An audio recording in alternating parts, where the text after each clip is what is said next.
Hello friend, welcome to my channel. तो आज मैं आपके सामने लेकर के आई हूँ general objective and specific objective.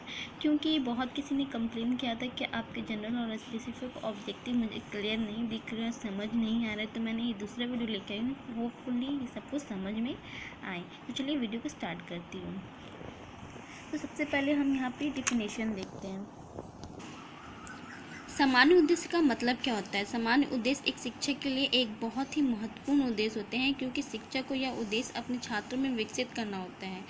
तो ये जो डिफिनेशन मैंने जो लिखा हुआ है, ये डिफिनेशन के अकॉर्डिंग हम इसे पॉइंट्स में डिवाइड करते हैं।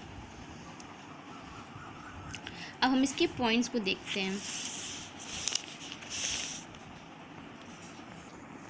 तो ये है पहला पॉइंट, छात्रों में विषय के प्रति रुचि उत्पन्न करना, वैज्ञानिक रूप से सोचने और विचार करने की क्षमता उत्पन्न होना, छात्रों में निरीक्षण शक्ति का विकास होना, तार्किक तथा मानसिक शक्ति का विकास होना, अंधविश्वास को हटाना, समस्याओं की पहचान और उन्हें हल करने की क्षमता विकसित करना, छात्र को अनुशासित बनाना।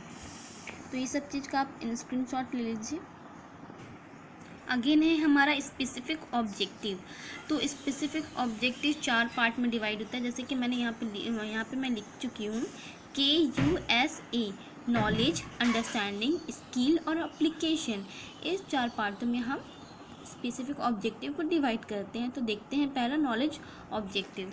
तो नॉलेज ऑब्जेक्टिव में विषय से जुड़ी जानकारियों को एकत्रित करना, उन्हें समझना, ये पॉइंट हमारा आता है। सेकेंड है हमारा अंडरस्टैंडिंग ऑब्जेक्टिव, घटनाओं की विभिन्न रहस्यों की समझ होना या किसी विषय को पूर्ण रूप से समझने पर जोर देना। बच्चा कितना समझ पा रहा है, इसे समझने के लिए हम इसका यूज़ करते हैं। एप्लीकेशन ऑब्जेक्टिव, इस उद्देश्य का अर्थ विषय को अपने जीवन से जोड़ना तथा अपने जीवन में उस नियम को लागू करने से है। बच्चा किस हद तक कोई शिक्षक अगर पढ़ा रही है तो उसे किस हद तक उसे अपने लाइफ में वो ले के आ रहा है, उसका यूज़ कर रहे हैं, इसे हम, जैसे कि अगर हम पढ़े कि गाय के बारे में, तो बच्चा गाय को समझेगा, उसे मतलब जानेगा, उसके बारे में जो भी इंफॉर्मेशन है वो कलेक्ट करेगा, और उसे मतलब अगर वो कहीं अगर बाहर भी जाता है तो वो पहचान जाएगा कि हाँ ये एक गाय है। एप्पल्स में डिफरेंस, फ्रूट्स में डिफरेंस, ये सब करना वो कहाँ सीखेगा? एप्लीकेशन के थ्रू, जो उसको टीचर पढ़ाएगी उसके थ्रू ही वो सीखेगा। Last one skill. तो स्किल में देखिए, इस उद्देश्य का अर्थ यह है कि छात्र कितना कक्षा में पढ़ाए गए विषयों को सीखे हैं और उसे समझकर 2 कड़ी में अंतर स्पष्ट कर पा रहे हैं कि नहीं। जैसे शिक्षक द्वारा पढ़ाए गए शाकाहारी तथा मांसाहारी भोजन में अंतर स्पष्ट करना।